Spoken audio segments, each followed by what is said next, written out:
Black graduating seniors banquet that you all are enjoying so much today. So can we please have a round of applause for Ms. Anne?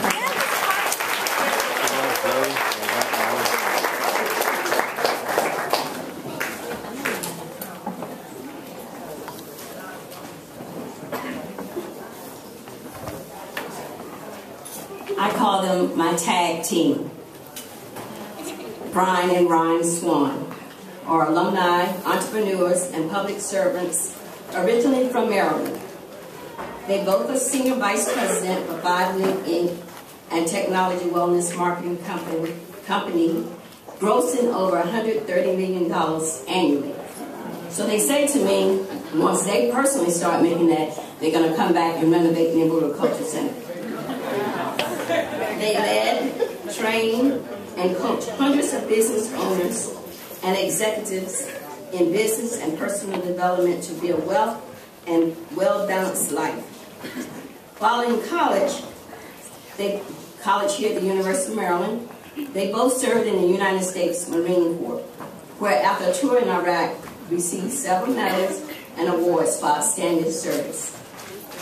Brian Swan is also a program manager for the White House Military Office in the East Wing, where he is involved in several presidential programs in a highly classified environment. During his matriculation, Brian has held several other key leadership positions for Circuit City Stores, Home Depot, and the United States Department of Defense. Ryan Swan is also a director for GSA, Office of Government-Wide Policy, where he is head business intelligence program. Ron has held a wide range of leadership positions at the Department of Treasury, and Circuit City Stores as well. Additionally, Ron and Ron have served on a number of boards in both the public and private sectors. They continue their community work by facilitating achievement and success seminars to various organizations. In their free time, they both enjoy mentoring others, playing golf, and traveling. A side note is, when Brian and Ryan was here at the University of Maryland, they was fashion guru. They was in charge of Dimension Fashion Show. I remember we had Todd's Theater then. We had over 1,000 people in there. They had a bed on stage, a motorcycle, and one year, their production, it was such a risque production. But you know what? They end up winning the University of Maryland Innovative Program of the Year. I couldn't believe that. I just shook my head that night at the program. But it was entertaining. As I'm sure you know by now that they are twins, and I love them so much. So, ladies and gentlemen, Ryan, I know them apart, Ryan and Brian Swan.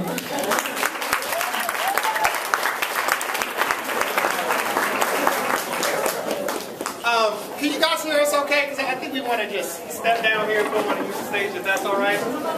Awesome. How you guys doing? Well, first, let me give it back to Ms. Carr as well. She does an awesome job here on campus. We want to definitely thank you for inviting us out. Let's give her a hand. So I'm Ryan, he's Brian, if you missed it. I want to first welcome all you guys to the alumni ranks. I want to congratulate you on graduating from this great institution. Me and my brother are alumni, and I will tell you that this is not the end, it's the beginning. It's not the end, it's the beginning. You see, what you have to realize is that when you come into a university like this, they teach you how to learn, right? You learned the system. You follow what I'm saying? When you got here, you didn't know what the trials and tribulations you were going to go through to get to where you guys are at today.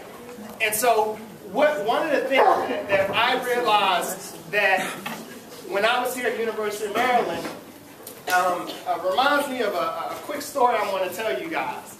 You see, my aunt had this tube of toothpaste. And this tube of toothpaste had a device on the end of it. And as she used the tube of toothpaste, she would turn this device, right? She would turn it, and more toothpaste would come out.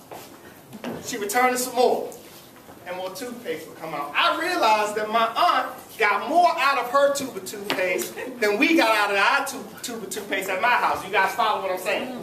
Now, let me relate it to where you at. Some of you got more out of your education in these last 4, 5, 6, maybe 7 years than some of the other ones. You guys follow? You guys with me? Because here's why. You see, some of you came, you went to school, you studied, and you graduated. That's great.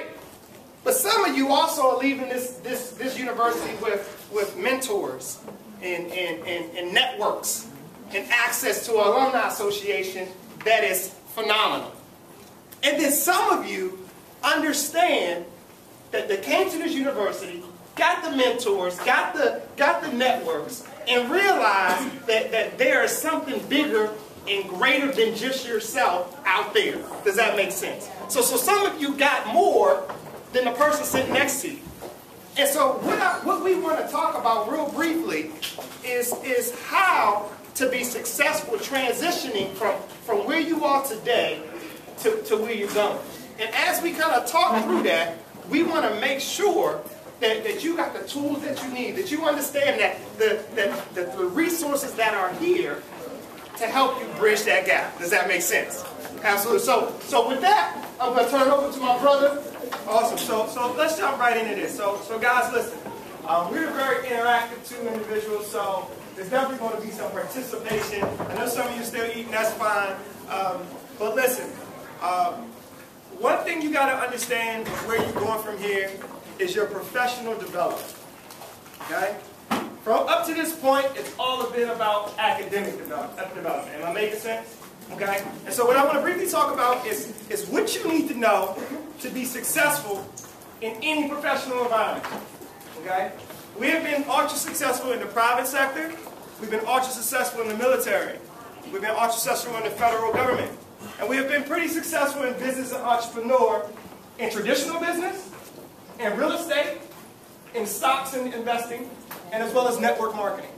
Okay? And if you know anything, for any business majors that are in here, I pretty much hit every possible angle that you would want to ever possibly work in, or find a job in, or pursue. And there's some common things that we have not only learned that we've done ourselves, but we have spent tens of thousands of dollars with multi-millionaires training ourselves to be the best individuals that we could be. And what we're going to do in the next 20 minutes is shorten your learning curve. Making sense? So if you're ready, say I'm ready. No, y'all not ready. No. If you're ready, say I'm ready. I'm ready. All right. Because what we're about to give you, what we're about to explain to you, okay, is something that honestly, to be frank, just to put you in perspective and value, okay, people would pay thousands of dollars to hear, just to know. See, knowledge is power, right? But it's only power when you take action. Okay, so professionally, what do you need? Okay? You obviously need a good attitude. I'm not going to talk a little bit about that. I'm going to give you some skills right now. So I don't know if you want to take out your phone, you want to get a pen out, you want to do something at this point. Okay? Because no matter what your degree is in, no matter what you want to do, you're going to need to know these things to be successful. Okay? Because when you go into for an interview, we're kind of the two guys that sit on those type of panels. Okay? When you submit an application to a school, a graduate school, we're the type of guys that review the application and say, does this person really have what it takes? And it's not all about grades. Okay? But before I jump into that, let me ask you a question. What would you say is successful to you? What is successful? Somebody throw it out. What's successful? Is successful income? Reaching your goals. Is successful income? What about income? Success and income directly correlate. Yes? The more success you have, typically the more income you have.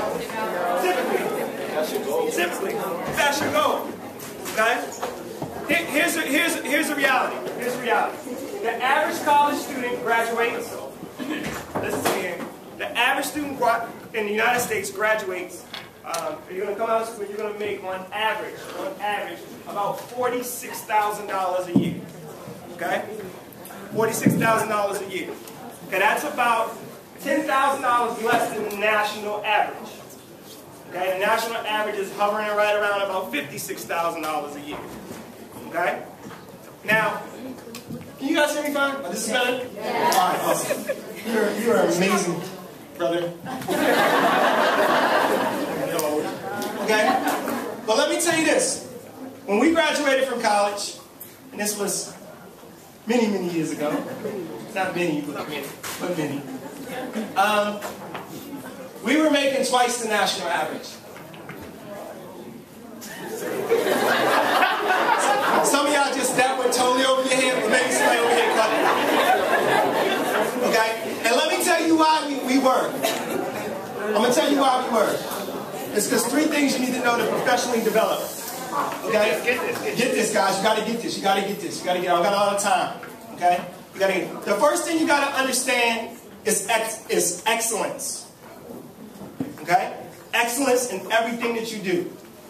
And let me tell you why. People watch you. They watch everything you do when you think it's not important. When you think it's beneath you, they're watching you. They're watching to see how you conduct yourself. If you can't handle a small task and be extraordinary at it, how would they ever think you're going to handle a big task and be extraordinary at it? Okay? When we graduated from college, and as we had throughout our career, we've always made sure that everything that we did represents us, represents yourself, represents me as Brian Swan.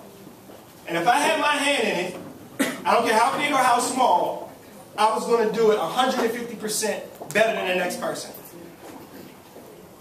Not because I had to, not because they expected me to, but because I wanted to. You see, the problem that most people have when they come out of college and they try to get this, they try to go compete, is you don't push yourself. Because all your life people have been pushing you. And the moment you leave this university, nobody is going to be pushing you. So excellence is about pushing yourself. And if you can't do that, guys, listen, you're coming into a world that's very, very competitive. Right? I'm sure you heard on the news the last 2 years, 3 years, companies laying off people, government downsizing. You heard these things? Yes? Yes? Yes? No? Maybe? Okay? You're going to be competing for jobs, and you're going to be competing for, if you're going to grad school, you're going to be competing with people that have years and years of experience. For jobs, you're going to have to keep people who have multiple degrees. And you got to have something that stands out for you that they don't have. Okay? So that's the first thing I want you to understand. Alright? How are you going to be excellent in everything you do? The second thing is learn the system. Everybody say system. System. Everything you do, I don't care if you want to be a doctor, I don't care if you want to be a lawyer, I don't care if you want to be a nurse, you want to be a caregiver, whatever it is you want to do in life, it has a system. And the most wealthiest people in this world learn and master systems. They don't try to change the system. They don't try to take an old system and change it. They don't do that. Some people create new systems, but most people master the system when they're ultra successful. And that's exactly what we did. We mastered the system in all the different areas I spoke about. And so, what I would encourage you, wherever you're going, learn this system. Learn that office, that industry system. That's the only way you're going to be successful. Okay? And that's how, before the age of 30, we have reached the highest levels of this government. And not because we helped on anybody's political campaign. Okay? Not because of that. Think about that. Think about how many people in their 20s sit on boards. There's a reason. And you got to understand it. And if you get these small concepts and you start applying it right now and learning, see, you already proved that you can learn. Okay? All I'm saying is now learn something that's going to affect your life. Because the reality is most of you will not work in the industries your degrees are in. That's the reality. Right? I don't know if I see the gentleman. I was talking to a gentleman in the elevator, and he told me what his degree was in. And he said, honestly, I just want to make some money when I leave school. I mean, really. Right? And the last thing I want you to understand, I want you to kind of write down professionally is networking. Okay? And I know you're going to hear us kind of harp a little bit on this point because you're coming in a world where we're all very connected. Right? When we graduated, there was no Facebook. Well, Facebook had kind of like just started. Right? Colleges only. All right? It was just like colleges only, and it really wasn't business oriented or had any impact. So I'm going to tell you, if you come apply for any job that has anything related to any one of my businesses or for the White House, the first thing I'm going to do is find you on Facebook.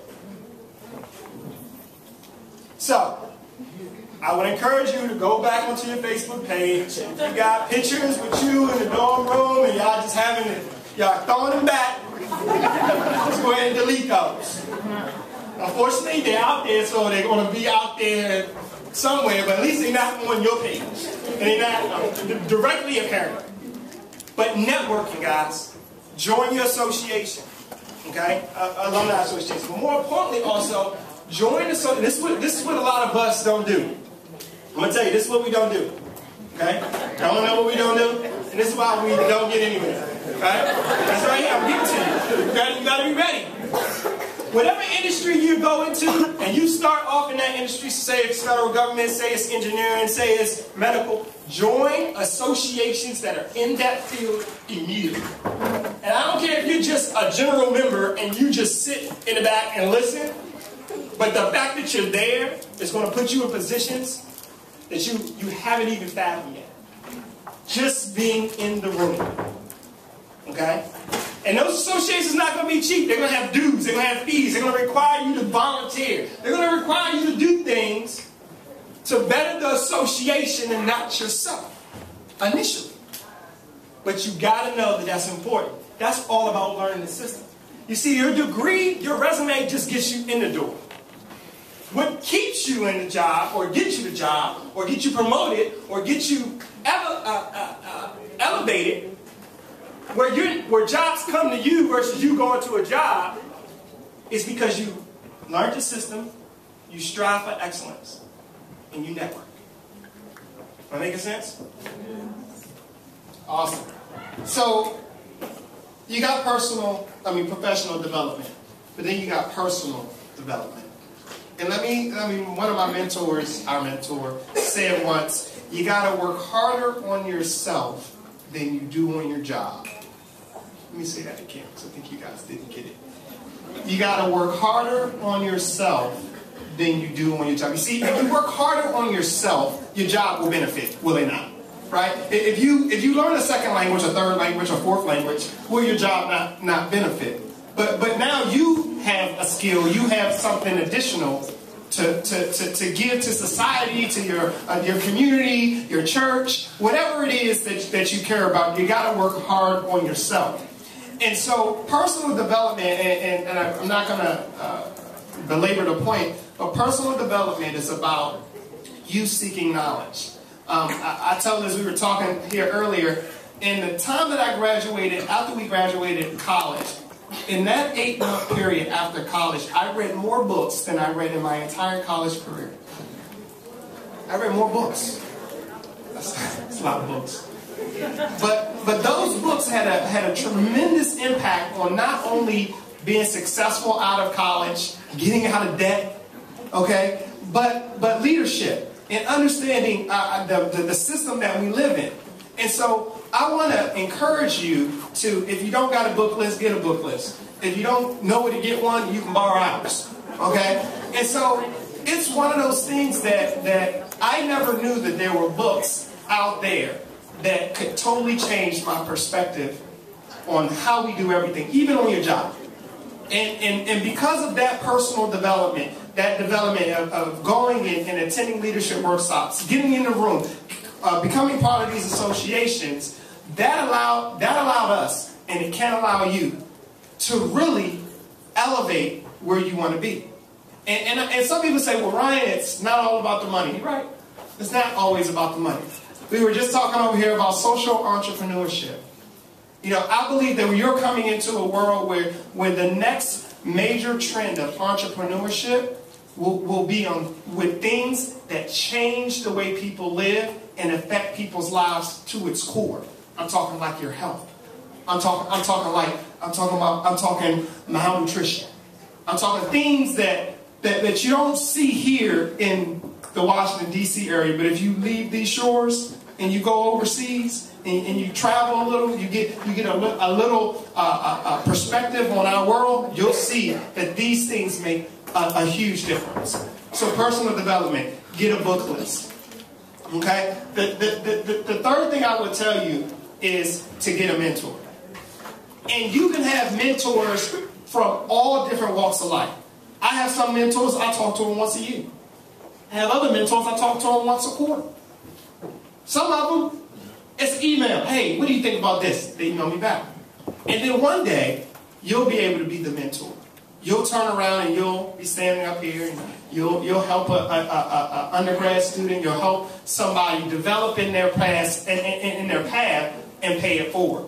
So you got to get a mentor. And I always believe, essentially we were talking about law, I always believe that if you're going to go to grad school, and some of you in here want to go to grad school, talk to somebody that has been through the program that you want to spend $100,000, $200,000 on before you do it.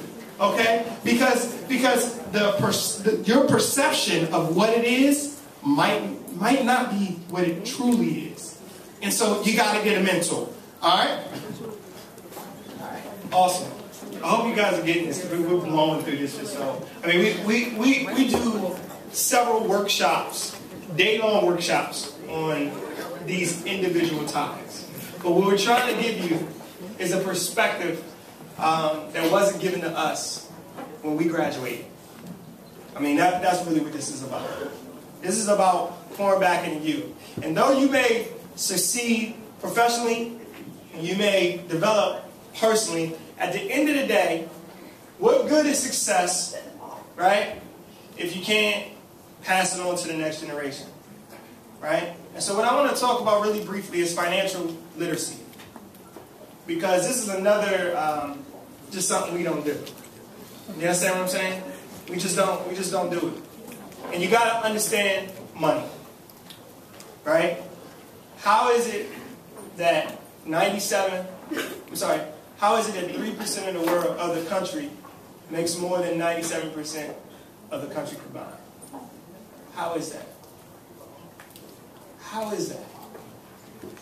It's because those 3% know something that the other 97% doesn't know. And what I'm about to tell you is what the 3%ers, what we do.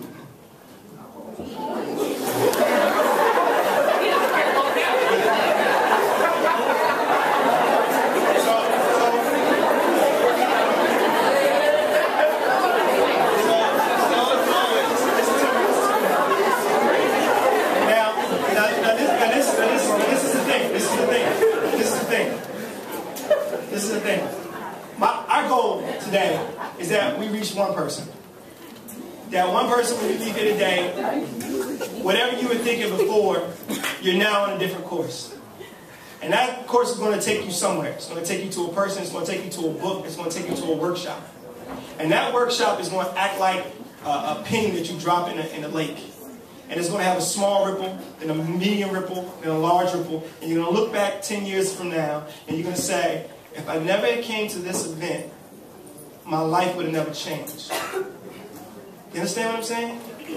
I can think of three memorable moments in our lives where we made a decision that dramatically changed the next 5 years. And what you got to understand is that you never know where you sit. And you never know why somebody's been put in front of you, or next to you, or at the table that you sit. And so you have to be a student of the game. I know that saying. I know you're young folks. You got to be a student of the game. Well, the biggest game is the game of life. And life revolves around money, unfortunately. All right? We didn't make the game, but what we did was learn the system. And we mastered the system. We teach the system, and we help our family be in a different position than what we were. Okay? And there's 3 things you got to know. Okay? You ready? No, you're not ready. You're not ready. There's 3 things you got to know. No matter what you're doing. This has nothing to do with whatever career. This is what the question is. Okay, all right, Brian, now I make $75,000 a year. Now I make 6 figures. Now I make $150,000. Oh, Brian, now I make $200,000 a year. Now what? What do you do? Exactly. This is why the 3% remain at 3% and the 97% remain at 97%. It's because you have to learn you got to have a plan. That whatever career you pursue, whether it be anything or entrepreneur, and you reach a certain point, what are you doing with your money? You see, I believe when you make $1, then you make $1 work for yourself. You know what I'm saying? You work for the dollar, then the dollar should then work for you. You don't work for the dollar and then go spend it on frivolous things and then got to go back and work for another $1 and then spend it on frivolous things and then go back and work for another. And then you're going to realize that 30, 40 years have passed your life and you didn't actually live. So you can either work for a living or you can live. And by doing these principles, you can set yourself up for financial freedom. Okay? So the first thing you got to do is you got to take 25% of your income off the top, whatever money you make. I don't care if you make $10,000 a year. I don't care if you make $150,000 a year. You got to get in the habit of taking 25% of your income off the break and putting it away. Right there. Okay? 25%. Now we're God-fearing men, right? So we already know that 10% is coming off the top. So then 25% is coming off the top. So now our income was at 100%, and now what's left is 65%. Okay? I'm gonna tell you, this is what the wealthy people do. You wanna know what the wealthy people do? I'm telling you right now. This right here, how you be wealthy. Retire yourself at the age of 40. 10 years, 20 years. Done. Okay? While most people are retiring at 55, 60, they realize that retirement wasn't retirement, and then they're going to get another job because they can't live off their actual retirement. It's because they didn't follow this process. And you're getting this process right now so that you can start early enough that by the time you need it, or the time you want to have it, it's ample. You have an extraordinary amount of investments. So you got to build a portfolio. Write this two words down. Diversify my income. Let me say that again. Diversify my income. If you understand that concept, stay with me, guys. If you understand that concept, I promise you, at the age of 35, you will have more money in your bank account than some of your parents do after working all of their lives. See, y'all not hearing me. Y'all not getting it. I'm missing some people. Okay? Let me put it in perspective. Okay? Y'all heard of the sequestration, furlough? Did you guys hear about this in 2013? Government was shutting down and somebody got laid off. Alright? So we know about this. Okay? Stay with me. Okay? So my brother and I also work for the federal government, but we also have applied this process over the years. Investing, not only just investments like stocks and bonds, but also real estate. Right? But we didn't start off buying some lavish house. No. We got a small, 1-bedroom, little condo, but it can generate us $400 a month independently of us. Then once we got that one, over the course of years, then we acquired another one. Simple, nice location. We rent it out to students that come here to the University of Maryland. And every month we make $1,000. $1,000. But that income, I didn't need to live on it. That income, we invest. So you build a portfolio that actually pays you. See, this is why you got to learn the system. Right? Because if your whole life is a job, If that job is no longer there, then what? You got zero. So when the sequestration furlough hit and they reduced our incomes from the federal government by 20%, my coworkers were panicking, right? Because if your bills are more than 80% of your income and the government reduced you from 100 to 80%, something is not getting paid, right? And they get, Brian, aren't you guys, upset? I said, I know what I'm going to do with my free day. Because at that point, by the time from when we graduated to 2013, we had built assets that pay us independently of us. The wealthiest people in this world make money while they sleep. I remember somebody over here was talking about how much you like to sleep. When you making money while you sleep, will you sleep more? You sleep in? Think about that. You got to take 25% of your income out the gate. Get in the habit of doing it now. And right now you're probably thinking about, wow, how am I going to do that? Right? But let me tell you how. Say you make $25,000 a year right now. You got a part-time job or whatever it is. Maybe you make nothing. You get your first job, you making $40,000. Well, before you were making nothing.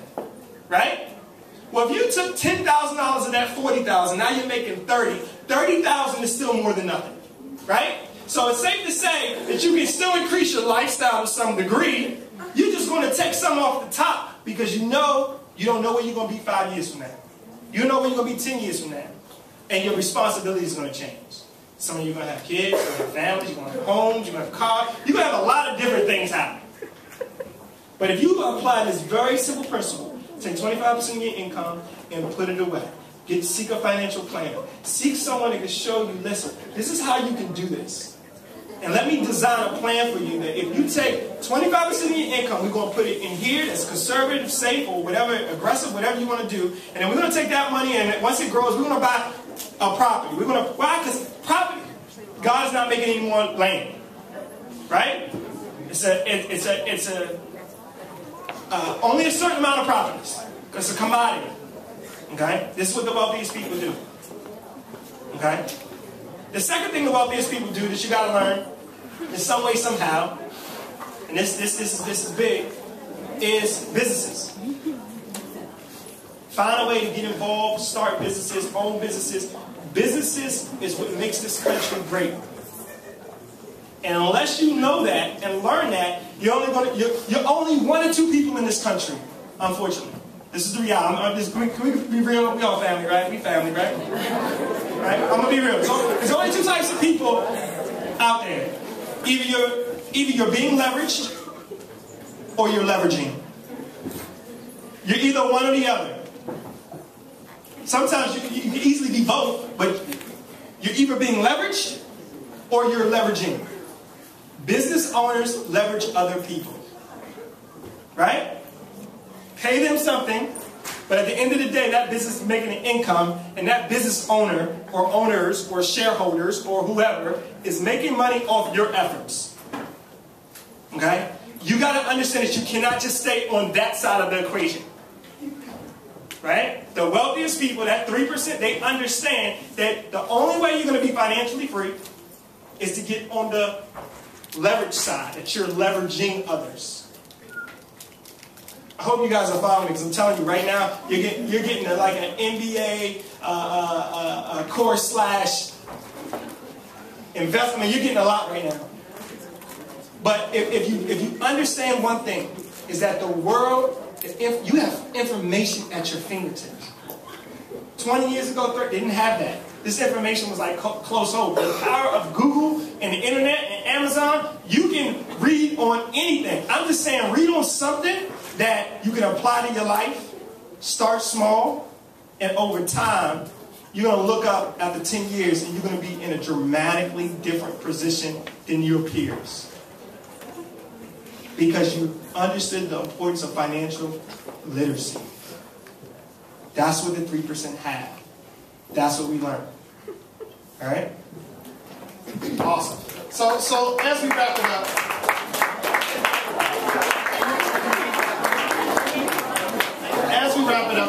there's one thing I want to kind of close it out with, and that's debt.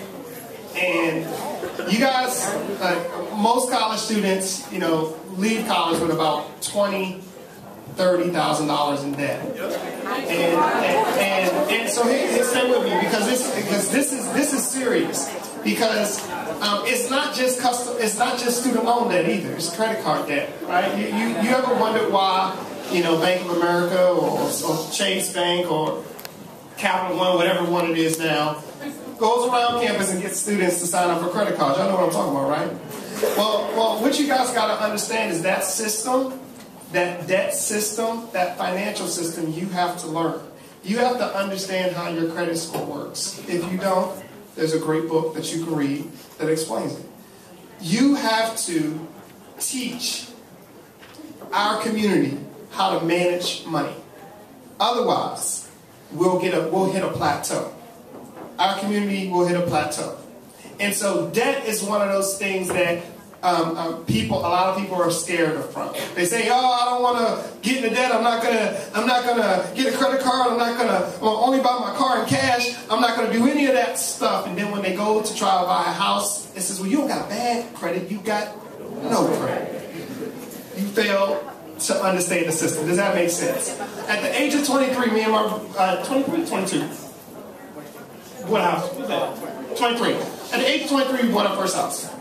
And we all know if you product of the public school system, we product of the public school system. There are good schools and there's bad schools, right? And so it's a different way of thinking about what it is that you're going out into, all right? And so with that, guys, we appreciate your time. That's the end of our talk.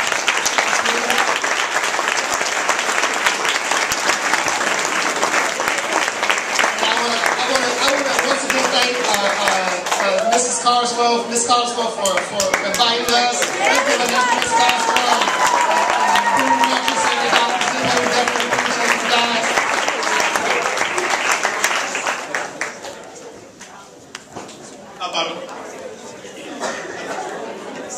So the question was about our workshops. So me and Brian have a workshop series we call Life 101. It's like the series where we go into detail about the different areas that we touched. And some of you in here have been to some of our workshops, so you guys can talk about it. But what I would advise you to do is to stay connected to the campus. And if you stay connected to the Alumni Association, you would know when these things happen. And so outside of the book list and doing research on your own, and I tell people, leverage the time that you got. I love taking the train to DC. 45 minutes in, 45 minutes out. I read both ways. In a month's time, I read 5 books. That's more books than most people read in their entire year. Does that make sense? And so, entire year. And so, the workshops that we do, seminars that we do them here on campus. We do other campus invites us. We do Coppin State. We've been all over the place. So we'll get the information out. I would say get in touch with the Alumni Association. I would say join the Alumni Association because that's the best way. That's the best way to connect with us. If you guys got questions for us, what'd you say? And we hiring? Depends on what you do. If you text, I know people are going to have questions and they'll say, what about this, what about that? And so we like to give our information out because this is our home. We if these walls can talk, don't get her started. If these walls can talk, you guys would know that home is where the heart is for us. And so one of the things that we like to do is we always like to connect with Meriden alums. So if you text senior UM, like senior, like you're a senior classman, senior UM, that's what you're going to text in the text body, to 55469. That will get you our contact information, our email address, and all of that good stuff. Make sense? Y'all missed it, so y'all wasn't paying attention. Alright. So you're gonna text senior UM. That's what you're gonna put in the text body, in the message of the text. The number you texting to is 55469. 55469. That's that. Senior UM. It'll reply right back to you. And just one thing on. Give a check. Listen, one thing, while he's doing that. One word. It's all one word. No spaces. Right? Somebody's got it. Directions. Hey, listen, guys. No, seriously. We gotta go. But listen, for those of you who are texting that, I know I'm speaking for him, but I'm speaking more for myself. For those of you who are texting it, understand that time is money. And time is the one commodity that you don't ever get back. Okay? We all get 24 hours in a day. No matter how much money you make or how little you make, no matter how smart you are, how dumb you are, how rich you are, poor, you only get 24 hours in a day. So if you reach out to us, be serious about whatever it is that you're going to reach out to us about. We take everything that we do very seriously. And we take it with the sense of excellence that I talked about. So, if you take one step for yourself, we'll definitely take two more with you. Okay? But you got to understand that we operate in the world, the 3% operate at this level. Do you understand what I'm saying? So, just be sincere about any actions that you take when you leave this place. And I promise you, you'll get any goal that you see. But if you're not serious, don't waste our time. Don't waste your time. I hope you heard something that resonated with you. But guys, there's a battle going on out there. And you have everything that you need to win right here. But if you don't do it, no one's going to do it for you. That's just not how it works in the real world. Nobody's going to push you. Am I making sense? All right. Thank you, guys.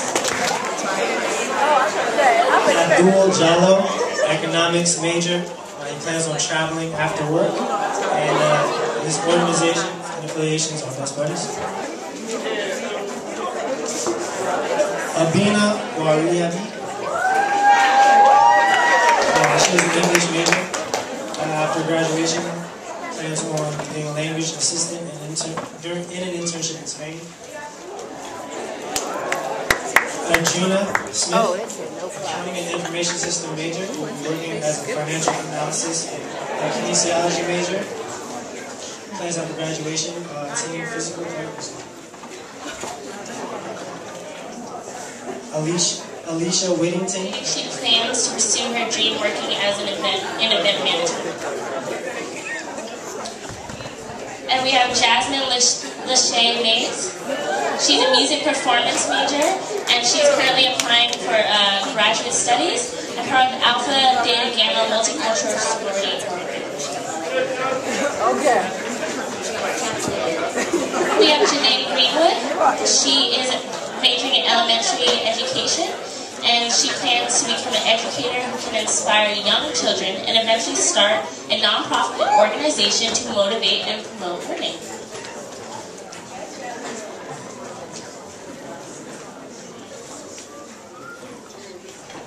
Okay, we have Jeremy Johnson, and he is a atmospheric and oceanic science major, and wants to be in the U.S. Air Force and a weather officer. And currently Air Force ROTC and Alpha Tau Omega fraternity. And we have Joanne Ngbazu. And he is a government and politics major and going to Mozambique to learn Portuguese and intern for 10 months. And we have Josie Tosa. And she's going to medical school at the University of Missouri after she graduates. And getting her MPH. Alpha Kappa Alpha Sorority Incorporated, member incorporated with the African Student Association.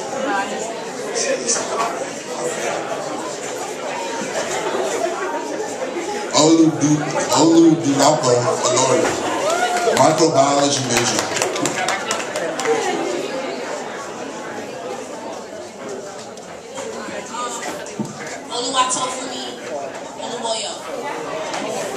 Major psychology, eventually plans to attend medical school.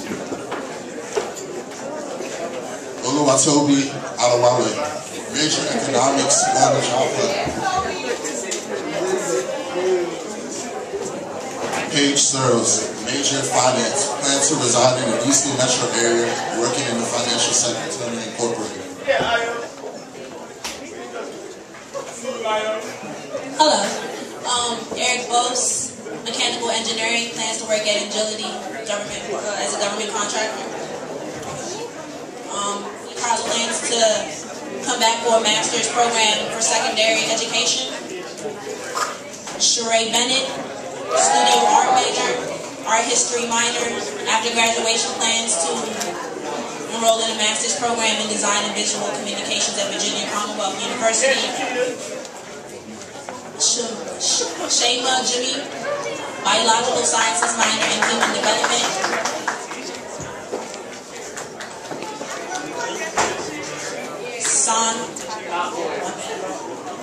Sonia Stanley, sociology major,